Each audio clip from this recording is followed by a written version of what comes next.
तो ये दोनों देश जो कर रहे हैं वो अच्छा नहीं कर रहे हैं।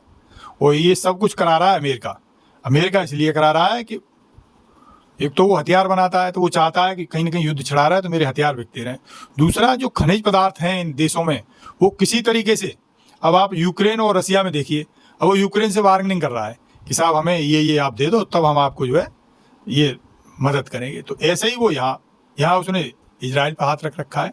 तो अमेरिका की नीति केवल इजराइल के पक्ष में हो सकती है, कोई वो नहीं है, लेकिन मानव जाति के लिए बड़ा खतरा साबित होगा। अगर मैं गांव की भाषा में कहूं कि मंत्र मैं पढ़ूं और भिट्टे में हाथ तू डाल, तो अमेरिका की वो स्थिति है कि अमेरिका मंत्र पढ़ने वालों में और इजराइल हमला करने वालों में। आज तक का इतिहास है, अमेरिका ने कोई युद्ध अपनी जमीन पे नहीं लड़ा। नमस्कार, स्वागत है आपका। मेरा नाम है विपिन विभाग। हमारे साथ मौजूद हैं कांग्रेस नेता सुमिति यादव जी। स्वागत है साहब। शुक्रिया जी आपका। ईरान और इजराइल के बीच लड़ाई तेज होती जा रही है। दोनों देशों ने एक दूसरे पर हमले जारी कर रखे हैं। शनिवार रात को इजराइल ने इराक के सैन्य ठिकानों को निशाना बनाकर हमले किए हैं। वहीं ईरान ने एक बार फिर इजराइल पर बड़ी संख्या में मिसाइलें दागी हैं। इससे संघर्ष तेज होने की आशंका पैदा हो रही है। इसी बीच अमेरिका और ईरान के बीच होने वाली बातचीत भी रद्द हो गई है। ईरान ने इजराइल के हमलों के बाद अमेरिका के साथ परमाणु वार्ता को बेमतलब कहा है। ईरान के सरकारी टीवी ने शनिवार रात को बताया कि शहर के पूर्व और पश्चिम में धमाकों की आवाज़ सुनी जा रही है। ईरानी सेना ने रविवार तड़के कहा है कि उसकी ओर से हमले में ईरान के रक्षा मंत्रालय के हेडक्वार्टर और बड़े ऑयल डिपो को निशाना बनाया गया है।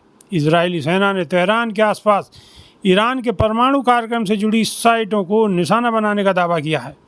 ईरान ने इजराइल पर एक और मिसाइल हमला किया है और यह हमला शनिवार रात को हुआ है, जब इजराइल की सुरक्षा कैबिनेट की बैठक चल रही थी।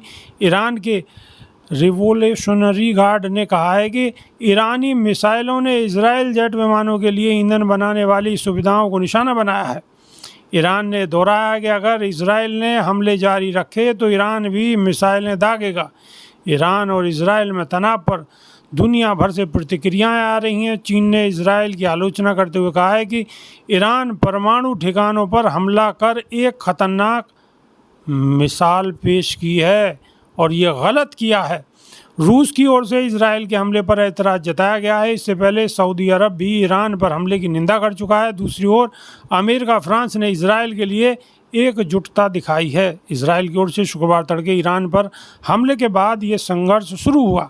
इजरायली प्रधानमंत्री बेंजामिन नेतन्याहू ने कहा है कि ईरान के परमाणु कार्यक्रम को ख़त्म करने के लिए ये हमले किए गए हैं। इजराइल, अमेरिका और पश्चिम की ओर से ईरान के परमाणु कार्यक्रम पर चिंता जताने के बाद ये हमले हुए हैं। हालांकि ईरान ने परमाणु बम बनाने से साफ इनकार किया है। इस सब के बीच इजराइल ने ईरान पर हमले शुरू कर दिए हैं। इन हमलों का ईरान की ओर से भी जवाब दिया जा रहा है, जिसने पूरे क्षेत्र की सुरक्षा को खतरे में डाल दिया है। सुमित यादव जी, आखिर ये दुनिया में चल क्या रहा है? उधर तो रशिया और यूक्रेन, और अब इधर ईरान, इजराइल, और जो पहले से लड़ाई चल रही है वो तो चल ही रही है। तो ये अमेरिका की ये कौन सी नीति है कि उधर को भी भांग बोई जा रही है, इधर भी भांग बोई जा रही है? क्या मानते हैं? ये लड़ाई जो चल रही है संपूर्ण मानव जाति के लिए खतरा है। ये परमाणु बम का इस्तेमाल होता है तो आप ऐसे समझ लीजिए हम हिंदुस्तानी भी सुरक्षित नहीं है, क्योंकि हमारे यहाँ इस टाइम पे जो मौसम है, पश्चिम की तरफ से हवाएं आती हैं, तो जो उसका रेडिएशन है, तो जो लोग ये समझते हैं कि भाई वो लड़ रहे हैं, हमें क्या लेना देना है, वो गलत सोच रहे हैं। यदि वहाँ कुछ हो गया तो हम भी सुरक्षित नहीं बचेंगे। तो हम तो ये निवेदन करेंगे अपने प्रधानमंत्री जी से कि आप कहते हो कि हम विश्व गुरु हैं, हमारा डंका बज रहा है, तो साहब थोड़ा सा हस्तक्षेप करो जो है। और फिर साहब सुमित यादव जी, हमारे यहाँ तो एक और भी बात है कि हमारे यहाँ तो भगदड़ अगर हो जाती है तो भगदड़ में 10, 20, 50, 100 लोग ऐसे ही गुजर जाते हैं। और अगर इस तरीके की कोई अप्रिय घटना हुई तो वो देश के लिए बहुत बड़ी दुखदाई साबित हो सकती है। क्यों कि जब हमारे यहाँ, क्योंकि लोग ज़्यादा हैं, वही 140 करोड़ हैं हम, तो अगर इस तरीके की कोई भी ऐसी अप्रिय घटना होती है तो वो देश के लिए बहुत बड़ी दुखदाई साबित हो सकती है। कई साल हो गए, जापान आज भी उस त्रासदी को झेल रहा है। Hiroshima Nagasaki. हाँ बिल्कुल, जापान अभी जितना वो एरिया था आज भी वो एरिया जो है प्रतिबंधित है, वहाँ लोगों को नहीं जाने दिया जाता है।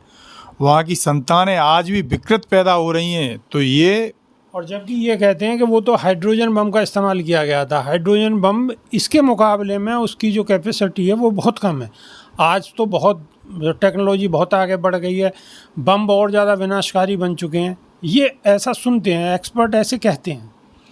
जो पहले मटेरियल यूज किए गए थे उससे 100 टाइम्स ज़्यादा इफ़ेक्टिव तरीके से काम करने वाले मटेरियल बना दिए गए हैं। तो आप ये मान लीजिए ये इतना विनाशक हो जाएगा कि यूरोप और ये एशिया इस त्रासदी से सैकड़ों साल लग जाएंगे, उभर नहीं पाएंगे। तो ये दोनों देश जो कर रहे हैं वो अच्छा नहीं कर रहे हैं। और ये सब कुछ करा रहा है अमेरिका। अमेरिका इसलिए करा रहा है कि एक तो वो हथियार बनाता है, तो वो चाहता है कि कहीं ना कहीं युद्ध छिड़ा रहा है तो मेरे हथियार बिकते रहें। दूसरा, जो खनिज पदार्थ हैं इन देशों में वो किसी तरीके से, अब आप यूक्रेन और रसिया में देखिए, अब वो यूक्रेन से बार्गेनिंग कर रहा है कि साहब हमें ये आप दे दो, तब हम आपको जो है ये मदद करेंगे। तो ऐसे ही वो यहाँ उसने इजराइल पर हाथ रख रखा है। तो अमेरिका की नीति केवल इजराइल के पक्ष में हो सकती है, कोई वो नहीं है, लेकिन मानव जाति के लिए बड़ा खतरा साबित हो। अगर मैं गांव की भाषा में कहूँ कि मंत्र मैं पढ़ूँ और भिट्टे में हाथ तू डाल, तो अमेरिका की वो स्थिति है कि अमेरिका मंत्र पढ़ने वालों में और इजराइल हमला करने वालों में। आज तक का इतिहास है, अमेरिका ने कोई युद्ध अपनी ज़मीन पे नहीं लड़ा। ये हमेशा से दूसरे के कंधे पर रख के बंदूक चलाते रहे। ये बड़े शातिर लोग हैं। जब देश में युद्ध होता है तो वो देश बर्बाद हो जाता है। एक पीढ़ी नहीं, सैकड़ों पीढ़ियों को वो दंश झेलने पड़ते हैं। तो ये अमेरिका जो कर रहा है वो अच्छा नहीं कर रहा है। अमेरिका जो कर रहा है वो अच्छा नहीं कर रहा है। एक भूल सदियों के लिए भारी पड़ती है।